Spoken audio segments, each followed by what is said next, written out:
adik-adik mahasiswa, para aktivis datang membawa bendera, jangan kalian merasa kecil. Adik-adik mahasiswi, kalian menunjukkan bahwa kalian tidak setuju dengan perbuatan si kafir itu. Jangan kalian merasa kecil. Kalian mungkin seekor sungut, tapi kalian sudah berbuat. Tapi gajah-gajah, kenapa tidak membawa kayu yang besar? Kalian akan dituntut di hadapan Allah Subhanahu wa Ta'ala. Kekuasaan yang dipinjamkan Allah ke tangan kalian itu bukan hadiah, itu bukan gratis, itu akan diminta tanggung jawab di hadapan Allah. Jika tidak kalian tunaikan, kalian akan dituntut di mahkamah pengadilan Allah. Allahu Akbar. Assalamualaikum warahmatullahi wabarakatuh.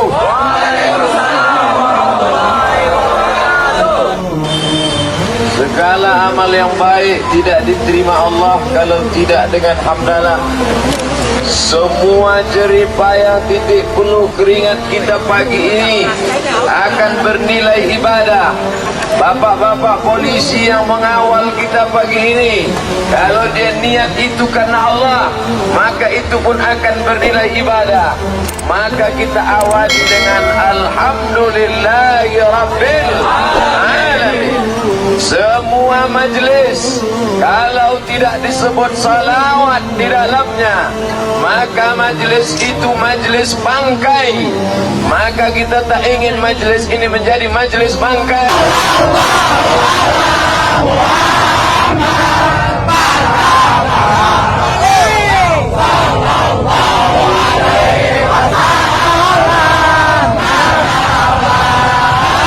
Yang kita tolong ini syariat siapa? Yang kita bantu ini siapa?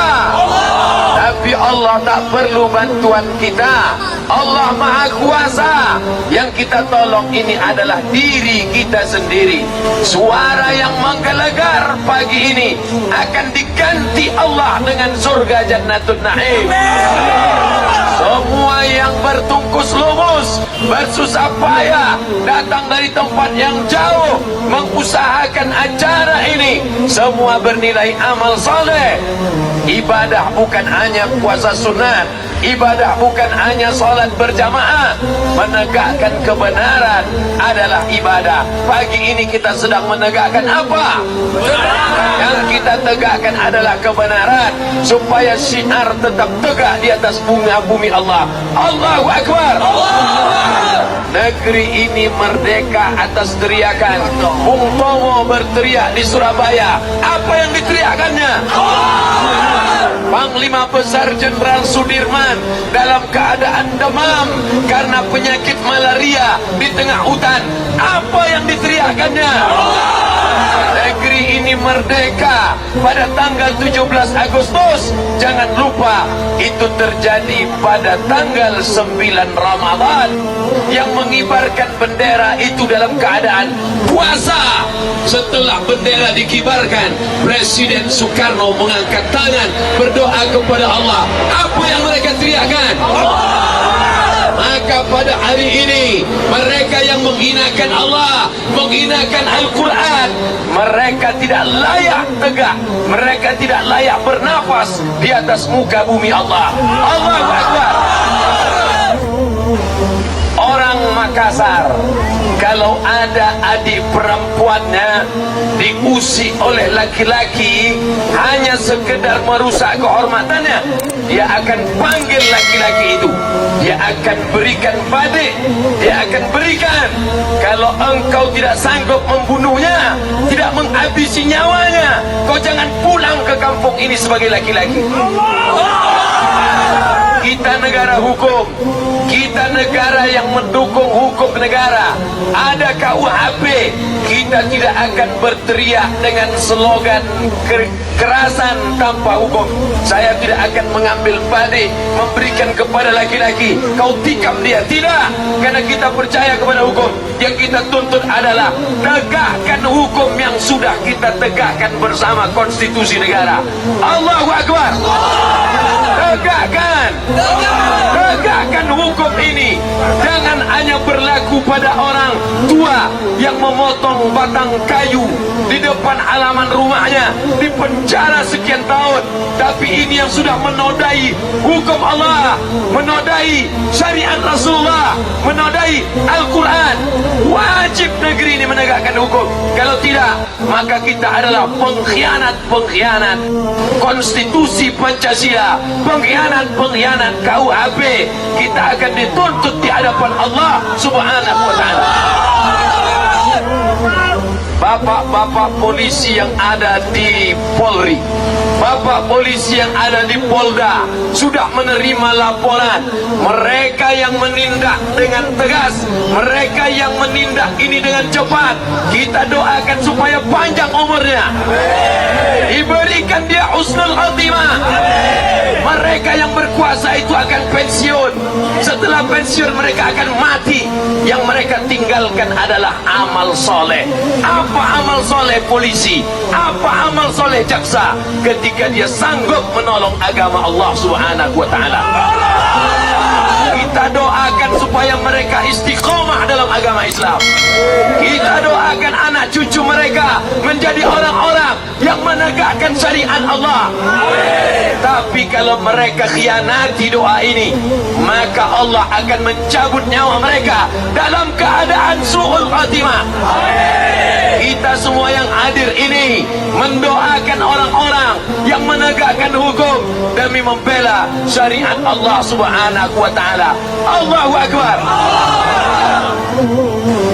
Ketika Nabi Musa alaihi salam berbuat melawan Fir'aun, ketika Nabi Isa alaihi salam berbuat melawan Romawi, ketika Muhammad sallallahu alaihi salam berbuat melawan Abu Jahal dan Abu Lahab, mereka sudah melewati peran mereka. Sekarang ini zaman kita, ini hidup kita.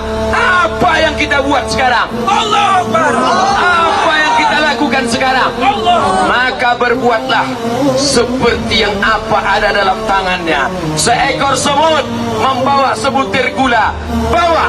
Engkau tidak hina karena kau hanya seekor semut. Tapi bila kau seekor gajah, maka bawalah batang kayu yang besar. Hari ini adik-adik mahasiswa, para aktivis datang membawa bendera. Jangan kalian merasa kecil. Adik-adik mahasiswi, kalian menunjukkan bahwa kalian tidak setuju dengan perbuatan si kafir itu. Jangan kalian merasa kecil. Kalian mungkin seekor semut, tapi kalian sudah berbuat. Tapi gajah-gajah, kenapa tidak membawa kayu yang besar? Kalian akan dituntut di hadapan Allah Subhanahu wa ta'ala. Kekuasaan yang dipinjamkan Allah ke tangan kalian itu bukan hadiah, itu bukan gratis. Itu akan diminta tanggung jawab di hadapan Allah. Jika tidak kalian tunaikan, kalian akan dituntut di mahkamah pengadilan Allah. Allahu Akbar.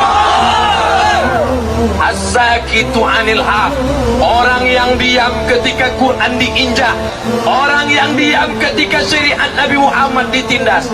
Syaitan akhras, mereka adalah setan bisu.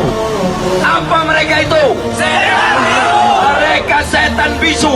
Jangan menjadi setan bisu. Allahu Akbar. Yang kita inginkan dari acara ini tiga. Yang pertama, jangan ada lagi orang kafir berani menjadi pemimpin di tengah umat Islam. Mau jadi bupati di Papua, silakan. Mau menjadi wali kota di Tapanuli Utara, silakan. Itu memang tempat kalian. Tapi kalian menjadi penguasa di tengah umat Islam, jangan pernah tawar itu. Karena kami adalah, Nabi mengatakan kami yang beriman ini seperti lebah. Lebah tak pernah mengganggu orang, tak pernah lebah bersarang lalu patah ranting. Dia tidak pernah mengganggu. Tapi kalau sudah diganggu, kemanapun kami akan kejar. Allahu Akbar. Yang kedua, ini adalah syiar menunjukkan kekuatan umat Islam. Jangan pancing umat Islam dengan penistaan, yang menistakan Al-Quran di Facebook, yang mengupload gambar-gambar menghina ulama di internet. Kalian mungkin selamat hari ini, tapi besok, lusa, negeri ini akan bergejolak. Kalian yang menganiaya, kami akan cari kalian, walaupun kalian bersembunyi di lubang biawak sekalipun. Jangan hina agama ini, jangan hina syariat ini, jangan hina Quran kami. Kalian akan mati dalam genggaman anak cucu kami nanti di masa akan. Yang ketiga, kita berkumpul bersama memberikan motivasi kepada bapak-bapak jaksa penuntut umum, kepada bapak polisi, supaya mereka kuat mengemban amanah, supaya mereka berani menegakkan hukum ini. Itulah yang kita harapkan. Semoga pertemuan ini dicatat sebagai amal soleh di hadapan Allah Subhanahu. Itu yang dapat saya sampaikan. Terima kasih. Mari kita bertakbir 3 kali. Allahu Akbar. Allahu Akbar. Terima kasih. Wassalamualaikum warahmatullahi wabarakatuh.